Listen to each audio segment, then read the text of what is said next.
Bueno, doctor Oscar Darío, viene uno de los hechos más importantes de la vida política del país cada año, que es la aprobación del presupuesto.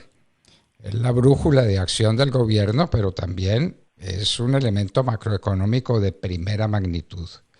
¿Qué nos cuenta usted sobre el aumento anunciado de 14.2 billones de pesos y del presupuesto? Finalmente, ¿tendremos cómo solventar tanto gasto? Sí, ministro, mire, el presupuesto inicialmente estaba estimado en unos 391 billones de pesos. Ese fue el presupuesto que dejó estructurado el gobierno anterior, eh, que recibió pues de las autoridades actuales, el ministro y su equipo, el ministro Campo y su equipo. Ese proyecto pues ha tenido la discusión que trae la ley. La ley dice que antes del 15 de septiembre se tenía que haber aprobado el monto, antes del 15 de agosto se tenía también que haber pues entregado toda la información que cumpliera con los requisitos presupuestales, y ahora nos preparamos que antes del 1 de octubre tiene que haber ponencia para primer debate, porque tiene que ser sancionado o aprobado como ley antes del 20 de octubre. Esas fechas las trae directamente pues el Estatuto Orgánico del Presupuesto y la Constitución. Ese presupuesto tuvo un monto adicional de 14.2 billones, como lo dice usted, terminando en 405.6 billones. ¿De dónde se obró el milagro de tener un aumento tan drástico, tan significativo, tan enorme? Porque es que 14.2 billones de pesos es una suma enorme. Pues resulta de que los excelentes recaudos que se han obtenido durante el año 2022 nos dicen que 10.5 billones vinieron de mayor recaudo de lucha contra la evasión y la elusión. Dentro de esos 10.5 hay dos que corresponden a dividendos de Ecopetrol por los excelentes precios y el excelente manejo de esta empresa. Y eso permitió entonces elevar ese monto presupuestal. No está pues tan raspada la olla como han venido afirmando irresponsablemente algunos, sino que por el contrario tenemos un enorme recaudo tributario que solamente estimamos en los primeros 6 meses del año 2022, pero a 31 de diciembre del año 2022 la situación va a ser muchísimo más favorable desde el punto de vista de los recaudos estimados. O sea, pues que esta es una buena noticia en el sentido de que la economía ha crecido y que la inversión ha crecido gracias a las gestiones que dejó en el manejo económico el gobierno anterior, porque yo no creería pues que se vayan a apropiar de esos hechos. Así que esas cifras pues son esperanzadoras, vuelvo y le repito, van a ser todavía mucho mayores al 31 de diciembre de este año, que si usted quiere, pues también lo han escrito varios. El doctor Rafael Nieto ayer, por ejemplo, hizo un excelente artículo donde muestra todas estas cifras. De manera pues que estamos en una situación muy positiva desde el punto de vista de los recaudos tributarios, lo que se debe a la anterior reforma tributaria que usted Ah, impulsó en el Congreso, doctor Oscar Darío. así es, Las facturas electrónicas, a eso le atribuyen gran parte del éxito, ¿no? a la ley 2155.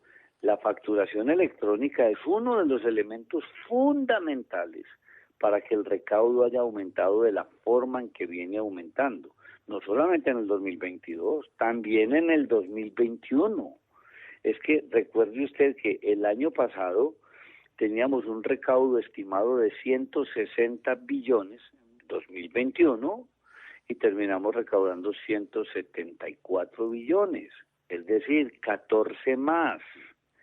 Y también tenemos que, y eso se debe a la ley 2155, que fue la última reforma tributaria. Pero para no confundir a los oyentes con cifras, miremos.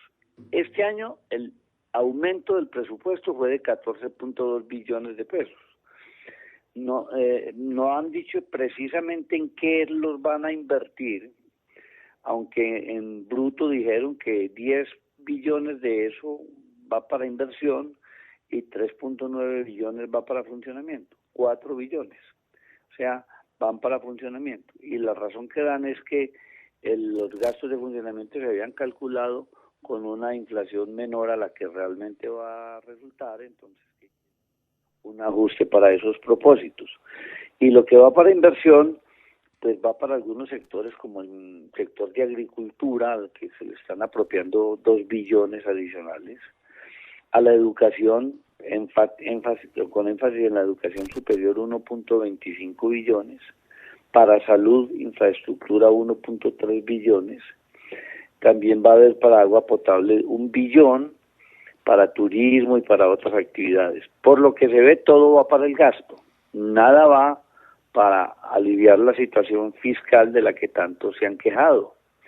Y hablando de la situación fiscal, o sea, como usted verá, los 14 billones de adición van para el gasto, así sea inversión, nada para aliviar el déficit fiscal. Y como han puesto tantos trinos y se han rasgado las vestiduras con el tema fiscal, miremos esto. El país va a terminar este año, por los mejores recaudos, con un déficit fiscal de cerca de 5.6% del PIB.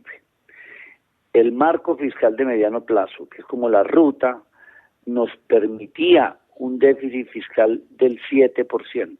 Mire usted la rebaja tan grande por los buenos recaudos.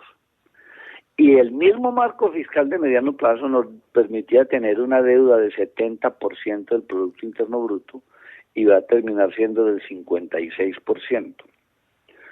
¿Por qué? Por el buen manejo económico, porque el año pasado crecimos al 10.7% y este año, el último trimestre, crecimos al 12.91%. Somos de los crecimientos económicos más grandes del mundo, no de la OCDE. ¿Cómo no sería mi preocupación cuando leí una entrevista ayer que le hicieron al expresidente Juan Manuel Santos, diciendo que el presidente Duque había entregado la economía menos buena de como la entregó él, que porque los indicadores fiscales del presidente Duque eran más malos que los que él dejó? Y se le olvidó, qué falta de honradez mental, se le olvidó decir que el presidente Duque tuvo la pandemia más enorme, más gravosa del siglo XX y XXI.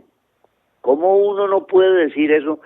Sí, hay un indicador del 5.6 del PIB que podía ser del 7, pero gracias al buen manejo lo dejaron en el 5.6.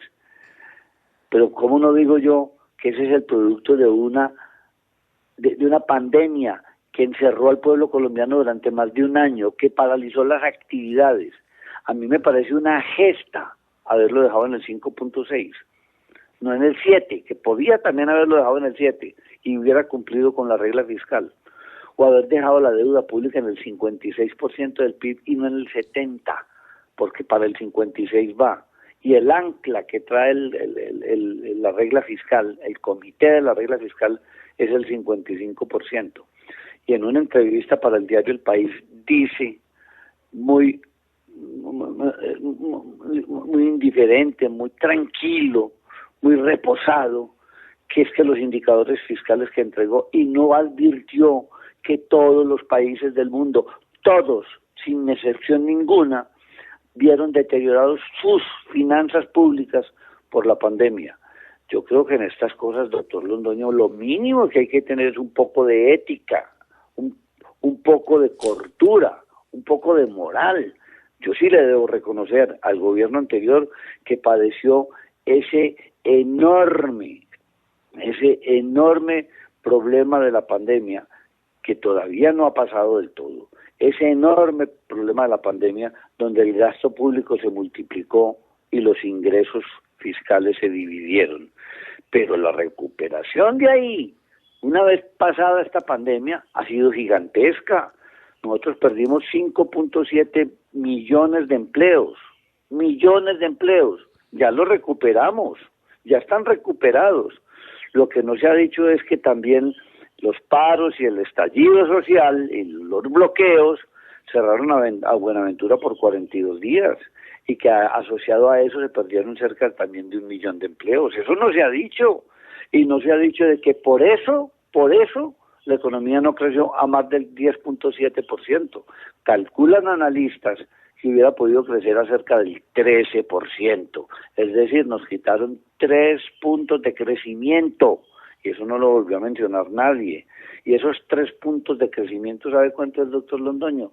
La frijoladita de 30 billones de pesos. Eso perdió la economía por los paros, por los bloqueos, por las primeras líneas, a los que ahora los quieren pues edificar y hacerles un monumento. Qué cosa, por Dios. Bueno, representante Oscar Darío Pérez, muchas gracias por tan buenas noticias y muchas gracias por esta presentación maravillosa que usted hace de la situación económica del país. Muchas gracias, doctor Londoño. Yo quería cerrarle porque no le dije las cifras a 31 de agosto, o sea, hasta hace muy poquito. Nosotros llevábamos unos recaudos por encima de lo presupuestado del 117.2%, es decir, un 17.2 más. Y como le dije, el crecimiento de la economía del 12.6 en el segundo trimestre. Y no olvide que en el año 2022, este año, posiblemente superemos los 210 billones de recaudos, 210. Hace 10 años recaudábamos 99 billones, ya vamos para 210. ¿Y sabe cuánto vamos a recaudar en el año 2022 más que el año pasado? 37 billones, es decir, 37 billones. Ahí es cuando tanta gente se pregunta, tanta gente, bueno, y la reforma tributaria, ¿por qué? ¿Por qué? ¿Cuál es la justificación que tiene con estos enormes y gigantescas sumas de dinero recaudadas? Y el gran porcentaje, el que más aporta de ese mayor valor del recaudo, es el petróleo y el carbón.